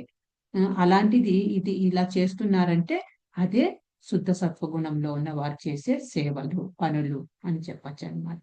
భగవంతునికి కనెక్టెడ్ అయిన పనులు. హరే కృష్ణ మహామంత్రాన్ని మీ లైఫ్ గా చేసుకోండి. ప్రవర్తన, మాటలు, మనస్సు ఎలా ఉంటుంది? సత్వగుణం వారిది ప్రవర్తన, మాట, మనస్సు. రజోగుణం వారి ప్రవర్తన, మాట, మనస్సు. తమోగుణం వారి ప్రవర్తన, మాట, మనస్సు ఎలా ఉంటుందంటారు. సో సత్వగుణం వాళ్ళు ఆరాధనను గౌరవ బాధ్యతగా నిర్వహించడము. సో వారి యొక్క ప్రవర్తన ఎలా ఉంటుందంటే గౌరవంగా ఉంటుంది, బాధ్యతగా ఉంటుంది. వారి యొక్క ఆరాధన, భగవంతుని యొక్క ఆరాధన. రజోగుణం వారి యొక్క ఎలా ఉంటుంది? స్వార్థపూరిత ఉద్దేశాలకు గౌరవం, స్వీయ అభివృద్ధి కోసం కోరిక. చూడండి ఇక్కడే ఉంది పైన. ఈ సత్వగుణం వారిది ఆరాధన, బాధ్యత. నా బాధ్యత, భగవంతుడు నాకు ఈ శరీరాన్ని ఇచ్చాడు, తిరిగి నేను భగవద్ధామంకి వెళ్ళడానికి మాత్రమే నాకు ఈ శరీరాన్ని ఇచ్చాడు. అంతేగాని తిన్నామా, తాగామా, పడుకున్నామా, బిడ్డల్ని కన్నామా, చావు వచ్చిందా అనడానికి, దానికి అది కుక్కకు, నక్కకు, పిల్లికి కూడా జరుగుతుంది. దానికోసం కాదు నన్ను భగవంతుడు పుట్టించింది, దేనికోసము అనే బాధ్యత వహించి ప్రవర్తిస్తాడు సత్వగుణం వాడు. రజోగుణం వాడు ఎంతసేపు దురాశ, నా కోసము అనేసి. తమో గుణం వాళ్ళు ఎలా ఉంటుంది? ఇతరులను నాశనం చేసే శక్తిని పొందడానికి తనను తాను హింసించుకుంటాడు. ఎగ్జాంపుల్ చెప్పుకున్నాం కదా, రావణాసురుడు, రావణాసురుడు తర్వాత ఆయన ఎవరు? హిరణ్యకశిపుడు. సో ఇతరులను నాశనం చేసేకి తనను తాను హింసించుకుంటాడు అనమాట. తనను తాను హింసించుకొని ఆ వరాలను పొంది ఆ తర్వాత ఆధిపత్యం చలాయించడానికి. అది తమో గుణం వారి యొక్క మనస్సు అలా ఉంటుంది. ఇతరులను భయపెట్టడానికి తనను తాను హింసించుకోవడం లేదా ఇతరులను మన దారికి తెచ్చుకోవడానికి హింసించడం రెండు మానవ జీవితానికి హానికరం. ఇది చాలా జరుగుతూ ఉంటాయి మన లైఫ్ లో కూడా. అది చేయకపోయినారనుకోండి, నేను రాత్రికి అన్నం తిన్నాం అలిగి పండుకుంటాను. లేకపోతే అలా ఒప్పుకోకపోయినారనుకోండి, నేను చెయ్యి కోసుకుంటాను. ఇది బ్లాక్మెయిల్ చేయడం అన్నమాట. మన బాడీని మనం హింసించుకోవడం, ఉమ్, ఇతరులను దారిలోకి తెచ్చుకోవడం కోసం. అది ఎవరో గీతలు గీస్తున్నారు స్క్రీన్ పైన. పిల్లలకి చేతికి ఇచ్చారేమో చూడండి, మొబైల్ గీతలు పడుతున్నాయి. సో తనను తాను నెగ్గించుకోవడానికి, ఇతరుల పైన ఆధిపత్యం చెలాయించడానికి ఇలా ఎరవేయడం అన్నమాట, బ్లాక్మెయిల్ చేయడం. నువ్వు అది చేయకపోతే నేను ఇది చేసుకుంటా, అదనమాట. నువ్వు అది నాకు తీసుకురాకపోతే నేను పాయిజన్ తాగేస్తా, ఇలాంటివి అన్నమాట. అవి తమో గుణంవి. ఉపన్యాసాల్లో త్రిగుణాలు. సత్వగుణం వాడు సత్యం, సంతోషకరమైనది, ఉపయోగకరమైనది ఉపన్యాసం వాళ్ళ యొక్క డిస్కషన్స్. రజోగుణం వారి యొక్క డిస్కషన్స్ ఏమిటి? సాధికారత, గాసిప్స్, స్వార్థ ప్రయోజనాల కోసం. సో వాడట్లా వీడిట్లా 24 గంటలు పక్కనోళ్ళ పైన చాడీలు చెప్పుకుంటా ఉండడము, అదనమాట రజోగుణం. సో ఎవరినన్నా కదిలిచ్చి ఎవరి దగ్గరకన్నా వెళ్ళి నాకు ఇన్ని ఇవి కష్టాలు ఉన్నాయి అని అంటే, వాడు ఒక 100 కష్టాలు ఉన్నాయి నా జీవితంలో అని అంటే, ఆ ఎదురుగా వింటున్న వ్యక్తి నీకు 100ఏనా, నాకు 200 ఉన్నాయి అని వాడు మొదలు పెడతాడు, టేప్ రికార్డర్. అలా ఉంటుంది వాళ్ళిద్దరి డిస్కషన్. తర్వాత తమో గుణంలో ఉన్నవాడు తప్పుడు, ప్రేరేపించే, హానికరమైనవి. సో వారి యొక్క డిస్కషన్స్ ఇలా ఉంటాయి అన్నమాట, హానికరమైన డిస్కషన్స్. ఎవరిని చంపుదామా, ఎవరిని కొడదామా, ఎవరిని పదవుల నుంచి పీకేస్తామా, ఇలాంటివి అన్నమాట. మనసులో త్రిగుణాలు. మనస్సు సత్వగుణం వారి యొక్క మనస్సు ఎట్లా ఉంటుంది? సంతృప్తి చెందింది, తగినంత వైఖరి. సో సంతృప్తిగా ఉంటుంది అన్నమాట సత్వగుణంలో వారి యొక్క మనస్సు. రజోగుణం వారి యొక్క మనస్సు సంతృప్తి చెందనిది. తమో గుణం వాడు మొత్తం వాడు మాయలోనే ఉంటాడు, భ్రాంతిలో, మతిమరుపులో ఉంటారు తమో గుణం వారు. సో అదేంటి, ఆకాశంలో మేడలు కడుతూ ఉంటారు. అదేంటి పేకాట మేడల ఏదో అంటారు చూడండి, గాలిలో మేడలు కడుతూ ఉంటారు. అదనమాట తమో గుణం వారి యొక్క లక్షణాలు. జీవితానికి ఒక పాట. మనస్సును కృష్ణునిలో నిమగ్నం చేయడం సులభమైన, అత్యంత ఆనందదాయకమైన మరియు అత్యంత ఉత్కృష్టమైన అనుభవం. సహజంగా అత్యంత ఆకర్షణీయంగా కనిపించేది సమాధి. చూడండి, మనస్సును కృష్ణునిలో నిమగ్నం చేయడం సులభమైనది, అత్యంత ఆనందదాయకమైనది మరియు అత్యంత ఉత్కృష్టమైన అనుభవం. సో ఇది మనము ఒకసారి అనుభవించాలి. సో ఎంతటి ఉత్తమమైన ఇది తృప్తి అంటే ఇది. సో అది మాటల్లో చెప్పలేరన్నమాట. ఇప్పుడు చూడండి ఇక్కడ సో పరీక్షిత్ మహారాజు ఉదాహరణగా తీసుకుంటే మనకు భాగవతంలో చెప్తారు. పరీక్షిత్ మహారాజు తన యొక్క మదర్ గర్భంలో, ఉత్తర గర్భంలో ఉన్నప్పుడే కృష్ణుడి యొక్క దర్శనం జరిగింటుంది ఆయనకు. సో అశ్వత్థామ ఒక ఆయుధాన్ని వదులుతాడు ఉత్తర గర్భంలో ఉన్న పరీక్షిత్ మహారాజుని చంపడానికి.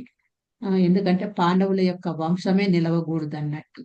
సో అప్పుడు తర్వాత వెళ్ళి భగవంతునికి శరణాగతి వేడుకొని, నన్ను రక్షించు, నా గర్భంలో ఉన్న పిల్లాడిని రక్షించు అని వేడుకుంటే, అప్పుడు గర్భంలోకి ఎంటర్ అవుతాడు కృష్ణ. ఉత్తర గర్భంలోకి ఎంటర్ అవుతాడు. ఎంటర్ అయ్యి ఈ అశ్వత్థామ పంపిన ఆయుధము, వజ్రాయుధము ఈయన ఈ పిండంకి ఏమీ కాకుండా రక్షిస్తాడనమాట. అంటే ఈయన పరీక్షిత్ మహారాజు తన గర్భంలో శిశువుగా ఉన్నప్పుడే భగవంతుణ్ణి దర్శించేశాడనమాట.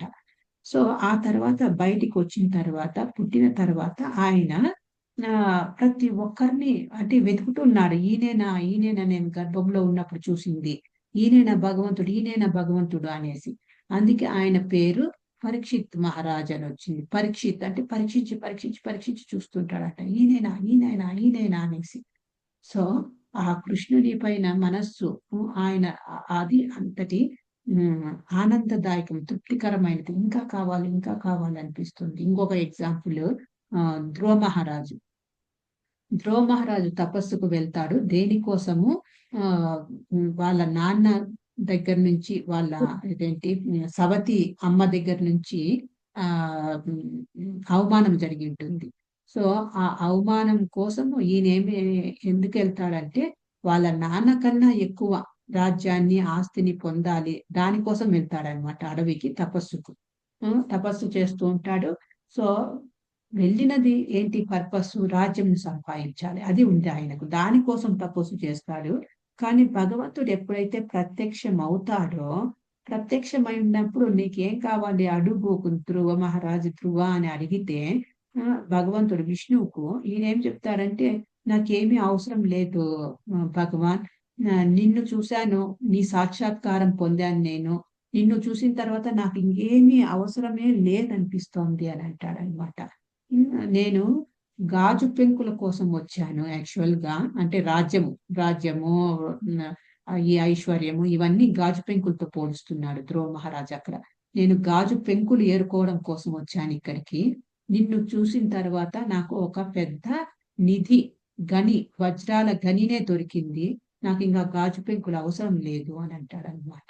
అంతటి ఆనందదాయకమైనది భగవంతుని యొక్క సాంగత్యం అయితేనేమి, భగవంతుని యొక్క సేవ అయితేనేమి, భగవంతుని పైన మనము మనసు నిమగ్నం చేస్తే వచ్చే తృప్తి అంతటి ఆనందదాయకమైనది అనమాట. సో అది అనుభవించి తీరాలి మనం అందరము. సో దానత్రయంలో దానం ఎలా ఉంటుంది? సత్వగుణంలో ఉన్నవాడు విధి లేకుండా చేయండి, నిరీక్షణ లేకపోవడము, తగిన స్థలం, సమయం, తగిన వ్యక్తి, తగిన కాలం. సో రజోగుణంలో ప్రతిస్పందనను ఆశిస్తున్నాను, ఎంజాయ్ చేయడానికి చేస్తుంటారు, దేన్ని ద్వేషించవద్దు. ఏదో ఇది సరిగా అర్థం కాల, ఏదో సరిగ్గా ట్రాన్స్లేషన్ చేసేటప్పుడు అటు ఇటు అయి ఉంటుంది. అపరిశుభ్రమైన ప్రదేశము, తమో గుణం వాళ్ళు చేసే దానాలు. అపరిశుభ్రమైన ప్రదేశంలో, తగని కాలంలో, తగని వ్యక్తికి.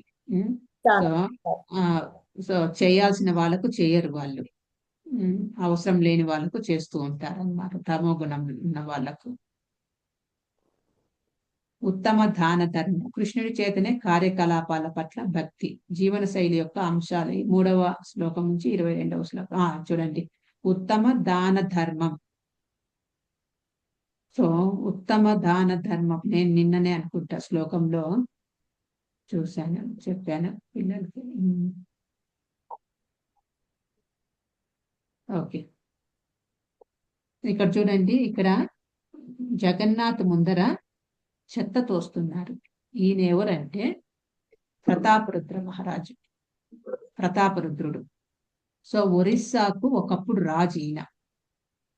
సో ఆయన అంతటి పదవి ఉన్నప్పటికీ కూడా, మహారాజు అయినప్పటికీ కూడా, రాజు అయినప్పటికీ కూడా, ఇక్కడ జగన్నాథ్ రథయాత్ర జరిగేటప్పుడు ఇప్పటికీ కూడా ఆ ఆనవాయితీ ఉంది.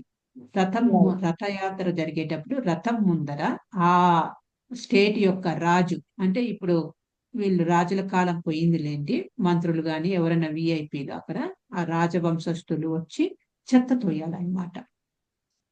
సో ఇలాంటివి ఉత్తమమైన దాన ధర్మాలు, ఇలాంటి కార్యక్రమాలు ఉత్తమమైనవి. సో ఇక్కడ ఇవన్నీ కూడా భగవంతునికి సంబంధించిన కార్యాలు చూడండి. సో ఇక్కడ ఒక వ్యక్తి భగవంతునికి ఇది గార్లెండ్ ఆఫర్ చేస్తున్నాడు. పూలమాల బంగారు చీపురుతో శుభ్రం చేసేవాడు అంట కదా మేడం. బంగారు చీపురుతో శుభ్రం చేస్తారు జగన్నాథుడికి. తర్వాత ఇక్కడ కూడా ఏంటి, వీళ్ళు ఎవరైతే భగవంతుని కోసము ప్రేయర్స్ చేస్తున్నారో, బ్రహ్మతో పాటు కూర్చున్న వాళ్ళు వెనకాల చూడండి, భగవంతుడు విష్ణువు ఉన్నాడు ఆదిశేష పైన పడుకొని. సో ఆయన గురించి చేస్తున్నారు వీళ్ళు. ఆ తపస్సు అయితేనేమి, దానం అయితేనేమి, ధర్మం అయితేనేమి ఇవన్నీ కూడా ఆయన పట్ల ఆయనకు భక్తిని పెంచుకోవడం కోసం చేస్తున్నారు అన్నమాట. మనం ఇచ్చేది కృష్ణుడు చూడడు, మనం దాచిపెట్టేదే ఆయన చూస్తాడు. అది దేవుని ఉద్దేశాన్ని నెరవేర్చడానికి అన్ని వనరులను ఉపయోగించండి, అదే అత్యుత్తమమైన దానం.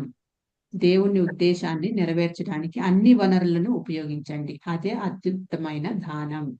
సో ఇక్కడ ఇదే గోవర్ధన పర్వతంను లిఫ్ట్ చేసిండేది ఈ లీల. సో భగవంతుడు ఇచ్చినవి ఈ ఏవైతే ఈ ప్రకృతిలో ఉన్నాయో వనరులన్నీ కూడా భగవంతుడి నుంచి వస్తున్నవి. సో తిరిగి మనము ఆయన సేవలో ఉపయోగించుకోవాలి. అది ఉత్తమమైన పద్ధతి. సో ఇక్కడ ఓం తత్సత్ దాని గురించి చెప్తున్నారు. ఆ పదం ఓం తత్సత్ అంటే ఏంటి? సృష్టి ఆరంభం నుండి ఓం తత్సత్ అను 3 పదములు పరతత్వమును సూచించుటకు ఉపయోగించబడినవి.